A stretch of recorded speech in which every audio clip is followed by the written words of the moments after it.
जाएंगे। Hello everyone, welcome to explore academy. आज एक नई डिबेट के साथ डिबेट नंबर 3।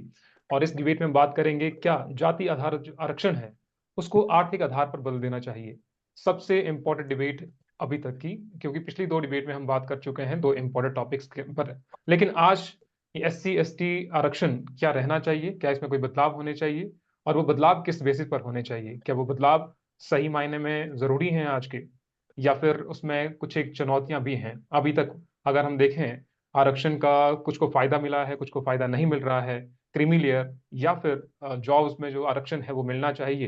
हिमाचल प्रदेश में स्वर्ण मोर्चा, ये सब चीजें हम डिस्कस करेंगे आज की क्लास में। तो हमारे पास क्लास के स्टूडेंट्स हैं, HS अलाइड और ND के स्टूडेंट्स। और शुरुआत करते हैं इनके साथ ही। कुछ हमारे पास सेम फेवर में है और कुछ अगेंस्ट में है, ताकि जो कम्युनिकेशन स्किल है, तरीका है, और चीज़ों को समझने का जो भी कहें आप, तरीका ही कह लीजिए, किस तरीके का है, वो चेंज होता रहेगा समाज में। हमें इनके साथ भी चलना ही पड़ेगा जो टॉपिक्स हैं। चलिए शुरुआत करते हैं। कुछ फेवर में है, कुछ अगेंस्ट में है। शुरुआत करेंगे विशाल से। विशाल, तो हमारा पहला क्वेश्चन है, क्या आरक्षण ने SC ST OBC जो वर्ग है, इन सभी को प्रॉपर तरीके से प्रतिनिधित्व आज तक दिया है या फिर नहीं दिया है? सर नहीं दिया है। उसका बताइए। रीजन ये है कि मतलब जो मेन क्रीमी लेयर है वो उसका यूज कर रही है, और जो नॉन क्रीमी लेयर मतलब वंचित वर्ग है वो मतलब वहां तक पहुंच ही नहीं पा रहा है। मतलब जो अच्छी मतलब इनकम वाले हैं, मतलब अच्छे रिसोर्सेज वाले हैं, वही उसका फायदा उठा रहे हैं। बाकी तो मिस यूज कर रहे हैं सब। मतलब जो मतलब मिस यूज कर रहे हैं वही। बाकी जिस तक पहुंचना चाहिए मतलब लाभ पहुंचना चाहिए, मतलब ग्राउंड लेवल तक, मतलब जो डिजर्व करते हैं एक्चुअली, मतलब कोटा सिस्टम हो, तो उन तक नहीं पहुंच पा रहा है। तो वही मतलब उसका इवेल्युएशन होना चाहिए कि मतलब। तो इसका पहले री इवेल्युएशन करके, जिसको आरक्षण नहीं मिला है सही तरीके से, जिसको आवंटन अगर हम कहें आरक्षण का, वो सही तरीके से नहीं हुआ, जिसको ज्यादा जरूरत है वो उन तक नहीं पहुंचा है, यही कह रहे हैं आप? जी सर। ठीक है, तो इसके अगेंस्ट में विशाल के अगेंस्ट में कौन है? वीरेंद्र, आप क्या कहेंगे?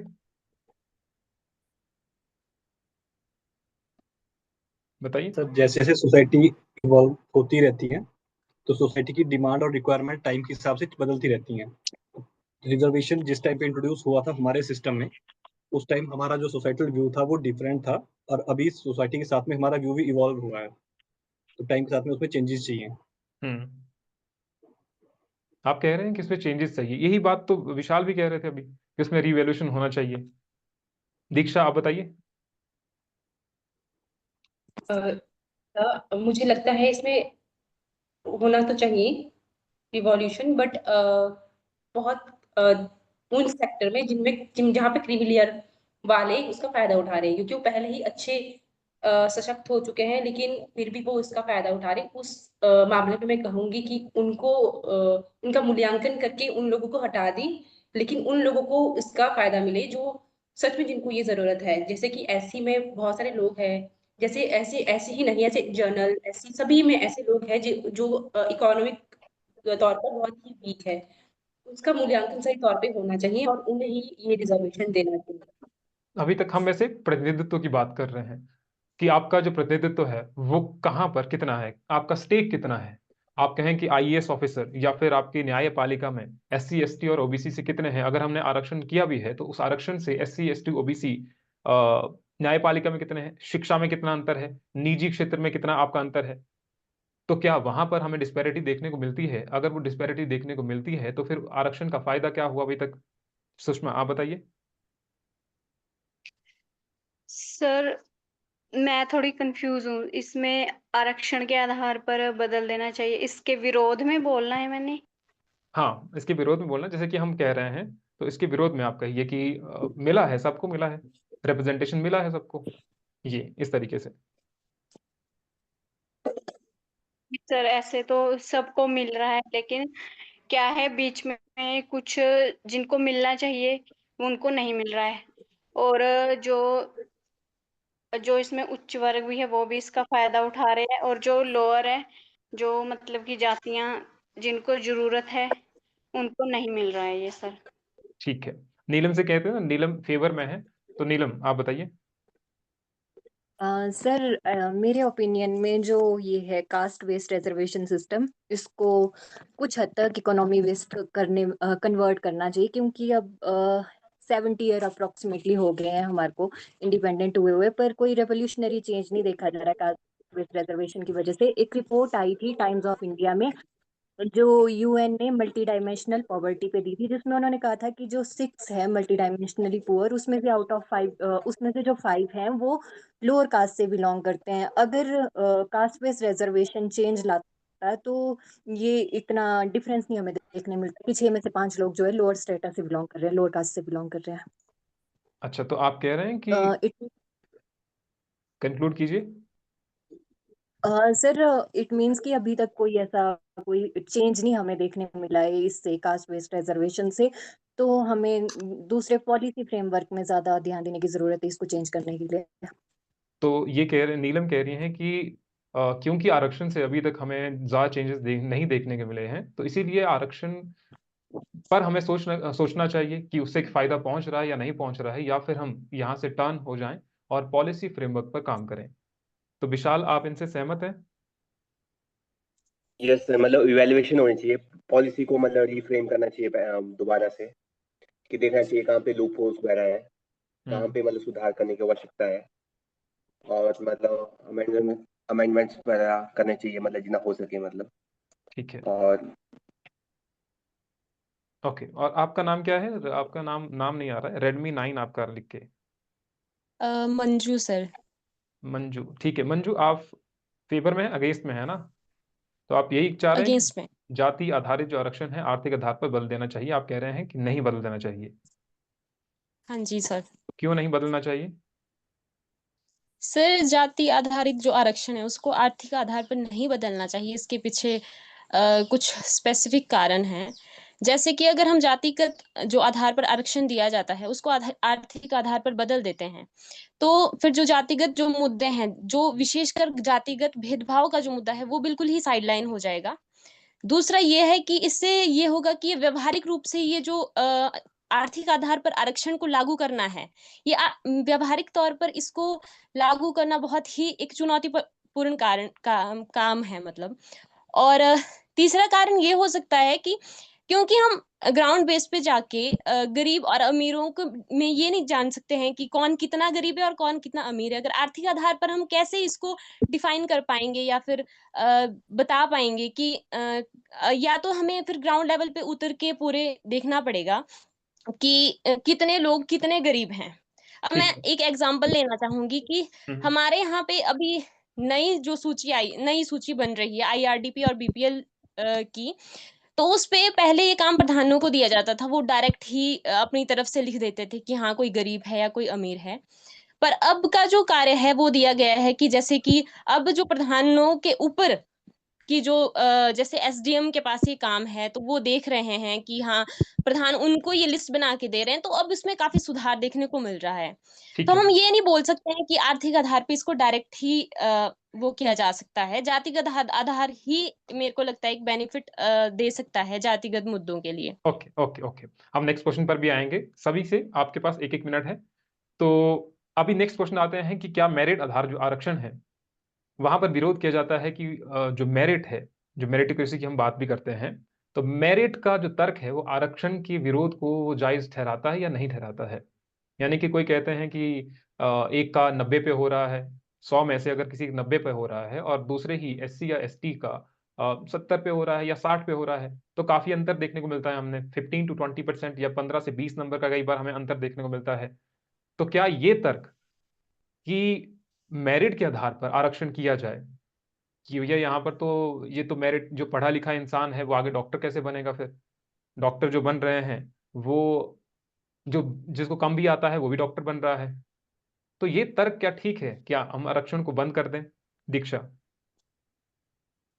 मेरे हिसाब से नहीं, क्योंकि जातिगत आधार पर अगर सोचें कि जातिगत आधार पर उनके मार्क्स कम आए, लेकिन उन्होंने बहुत कुछ फेस भी तो किया है। जो उन्होंने फेस किया है, क्या वो लोग जो जन्म में है वो फेस करने को तैयार है? जो वो उनको जिस नजर से देखते हैं, वो क्या खुद को उस नजर से देख सकते हैं? अगर कोई बहुत पढ़ा लिखा इंसान वो अगर ऐसी कम्युनिटी में आता है और जो ब्राह्मण है उसको भी हमेशा उच्च प्रमुख समझा जाता है, या तो आप उस हिसाब से दोनों दोनों करना पड़ता है, क्योंकि जातिगत आधार पर अभी भी जातिवाद प्रचलित है। अभी भी अगर देखो गाँव में ये जातिवाद चलता है, और उन लोगों को बहुत कुछ फेस करना पड़ता है। उनको कई जगह पे जाने की अनुमति नहीं है। उनको ऊँचा ठीक है। करने के लिए, उन्हें बढ़ाने के लिए, आपकी सोचने के लिए, एक ताकि आवाज भी थोड़ी सी क्लियर नहीं आ रही है ना? आवाज का इशू भी है आपका। ठीक है, हम समझ गए हैं कि जो देखने का नजरिया है वो सेम नहीं है सभी के लिए। समाज में एक जो उच्च वर्ग से आता है उसको अलग दृष्टि से देखा जाता है, और जो SC ST से आता है उसको अलग दृष्टि से देखा जाता है। दीक्षा ये कह रही हैं। सुषमा, आप क्या कहते हैं इस पर? सर ये चाहे वो SC हो, कोई भी उच्च वर्ग पर है, फिर भी क्योंकि आपकी अब आवाज उड़ीसा में आवाज नहीं आ रही आपकी क्लियर। सर अब आ रही है। हाँ, अब आ रही है, बताइए।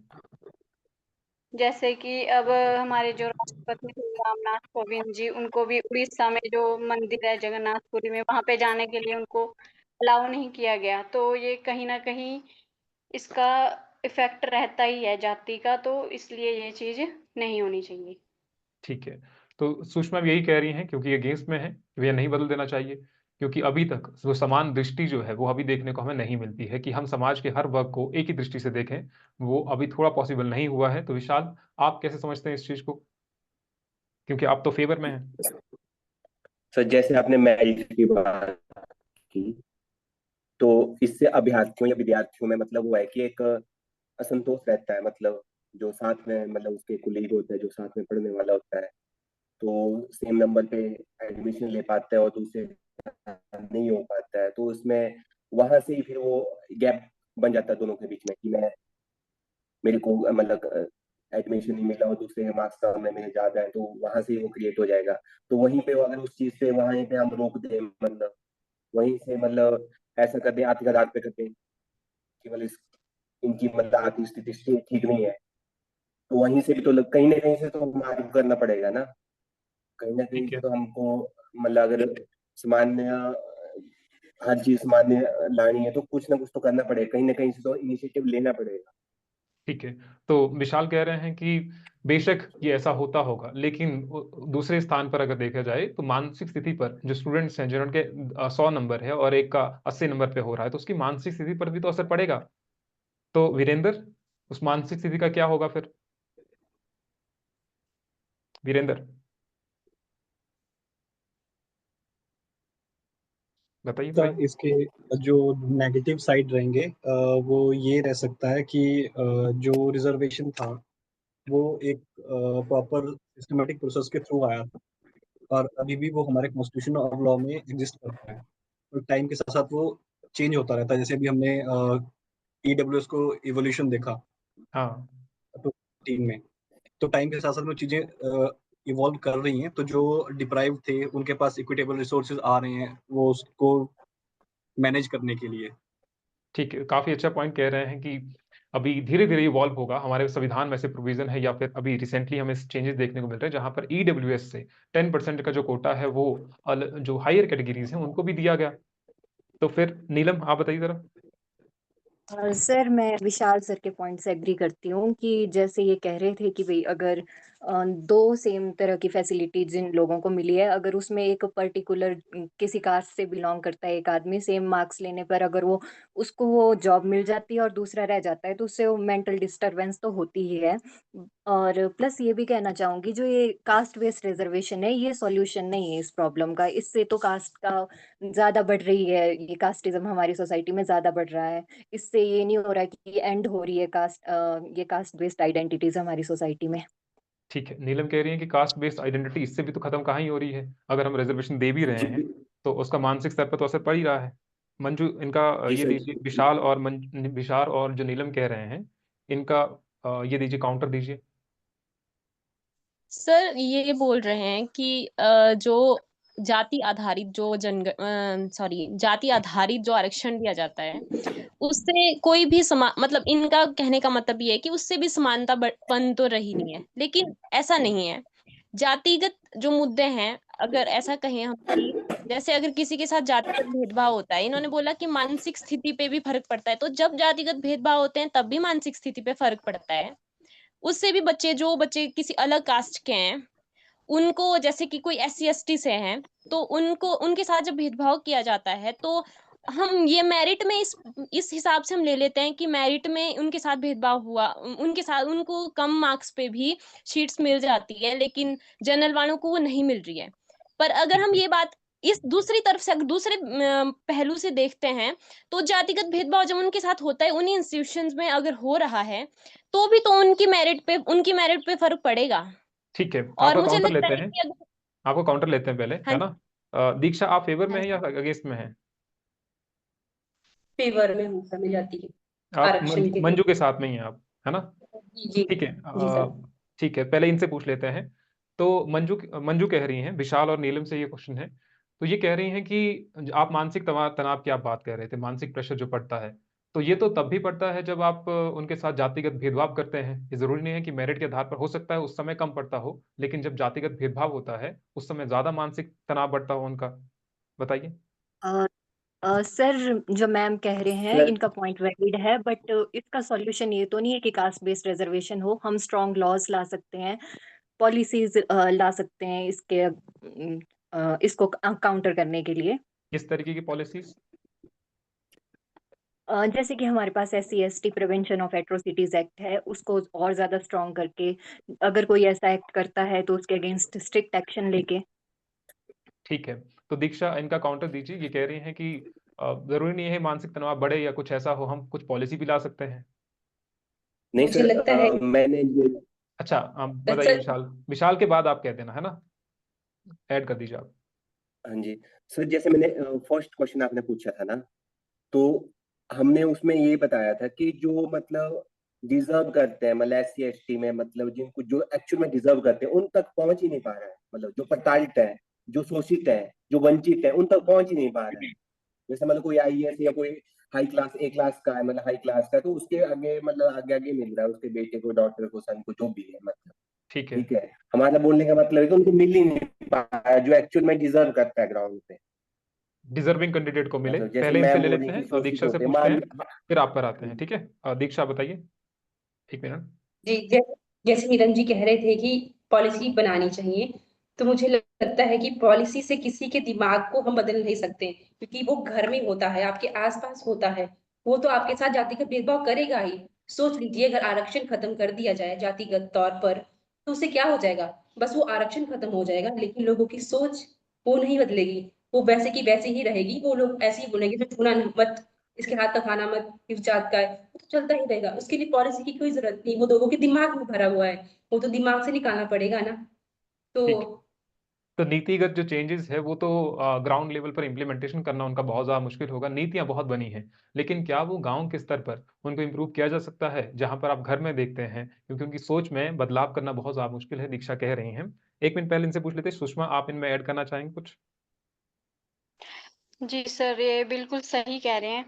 क्योंकि सर जैसे अब हम अपने गांव में भी जैसे देखते हैं, तो जो उच्च वर्ग है वो निम्न वर्ग को हमेशा ही प्रेशराइज में रखता है सर। और जबकि संविधान में जो ये जाति आरक्षण लेकर आए थे, वो इसीलिए लेकर आए थे कि लोगों में समानता रहे, और जो शिक्षा है ये सब कुछ इनको इक्वली प्रोवाइड हो। जैसे कि आर्टिकल 15 में 16A में ये सब कुछ बताया गया है। लेकिन जो ग्राउंड लेवल पे जो सच्चाई है वो बिल्कुल सही है कि जो उच्च वर्ग है वो हमेशा ही निम्न वर्ग को प्रेशराइज रखता है सर।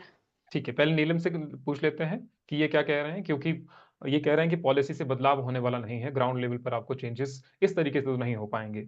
और साथ ही साथ में संविधान का जिक्र करते हुए सुषमा कह रही हैं कि संविधान में प्रोविजन है और वो सोसाइटी में भी देखा जाता है कि इस तरीके से भेदभाव किया जाता है। तो फिर आप क्या कहेंगे इस पर?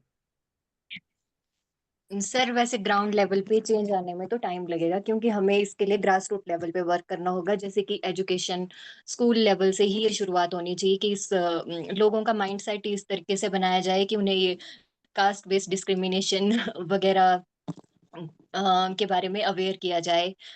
स्कूल, अगर हम इसे स्कूल लेवल से शुरू करते हैं तो इसे सॉल्व किया जा सकता है, बट इसमें टाइम ज्यादा लगेगा।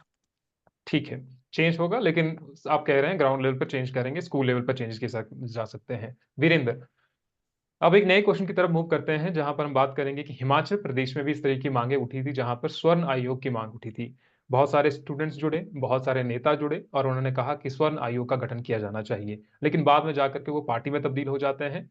लेकिन उन्होंने बहुत ज्यादा एक्सट्रीम लैंग्वेज का भी यूज किया, जो कि हो सकता है एक वर्ग को वो बहुत ज्यादा इफेक्ट भी किया हो।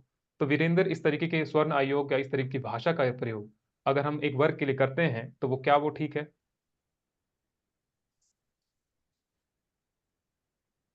बताइए।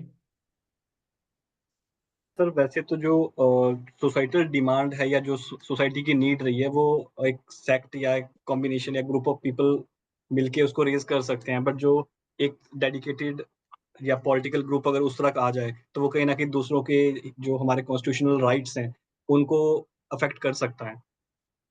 ठीक है, अगर तो मतलब अगर वो सियासत एक बनाते किसी हैं, लेकिन उससे फर्क क्या पड़ेगा? हम कह रहे हैं कि उस भाषा का प्रयोग, जो भाषा का यूज किया जा रहा है दोनों गुटों की तरफ से, वो समाज में तनाव ही पैदा करेंगे। वो सोसाइटल इम्बैलेंस क्रिएट करेगा सर। ठीक है, मंजू आप बताइए।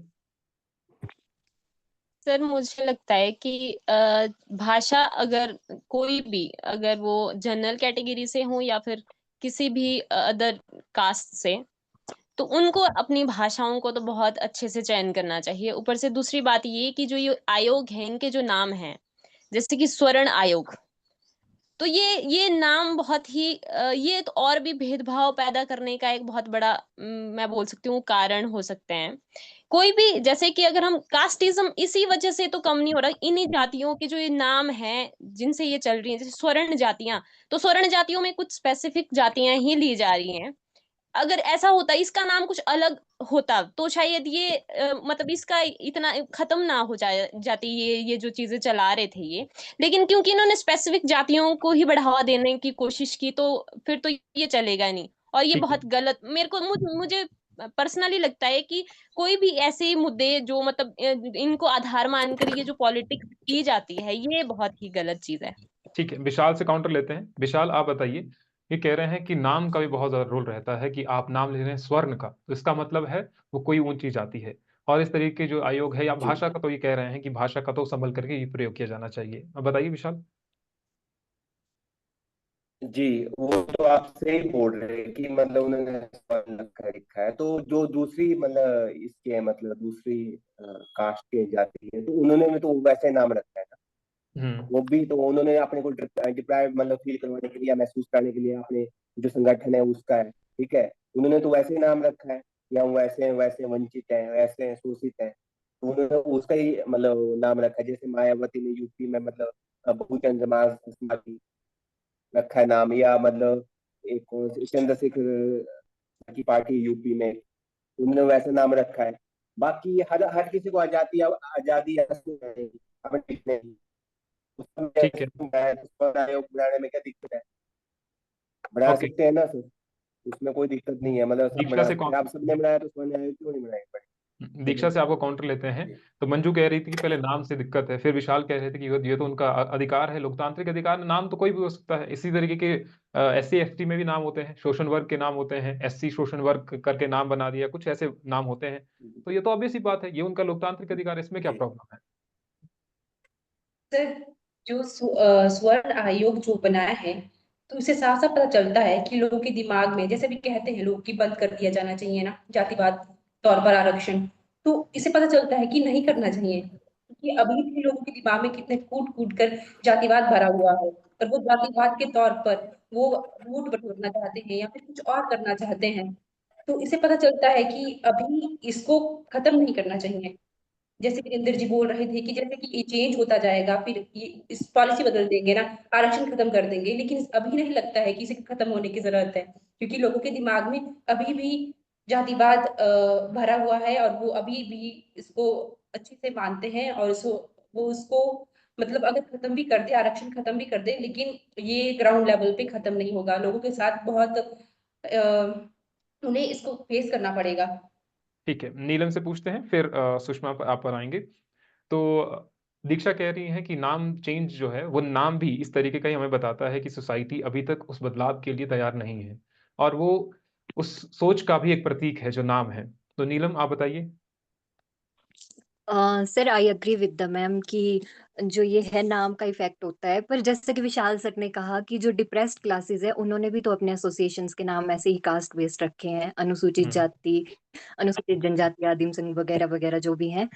तो ये डेमोक्रेसी में ये तो फ्रीडम सबके पास ही है कि वो नाम अपनी चॉइस से रखे। बस भाषा का हमें ध्यान रखना होगा कि हमारी वजह से किसी की भावनाओं को ठेस ना पहुंचे। जब हम एक पब्लिक प्लेटफॉर्म पे बात करते हैं तो हमें अपने वर्ड्स पे ध्यान रखना ये जरूरी है। तो आप जा रहे हैं कि ये खत्म हो जाए। ठीक है, नेक्स्ट क्वेश्चन पर आते हैं। और जो क्वेश्चन है सुषमा आप बताइए जरा। अभी बात चल रही है क्रीमी लेयर की, कि जो आरक्षण है उसमें क्रीमी लेयर हो जानी चाहिए और इम्प्लीमेंट कर देनी चाहिए। तो क्या आप इस फेवर में हैं? सर सॉरी सर, मुझे क्रीमी लेयर के बारे में कुछ पता नहीं है। ओके ठीक है, वीरेंद्र से बात करते हैं। वीरेंद्र आप बताइए। हाँ, आप बनाएंगे फिर वापस आएंगे। ठीक है वीरेंद्र। सर क्रीमी लेयर की रिक्वायरमेंट है भी, बट उसमें जो अभी अमेंडमेंट की रिक्वायरमेंट है काफी सारी, क्योंकि हम जो ये सोसाइटल इम्बैलेंस को कवर करने के लिए अगर प्लान कर रहे हैं तो वो फिर फेयरली डिस्ट्रीब्यूशन होना चाहिए प्रॉपर लॉज का भी और सर्विसेज का भी।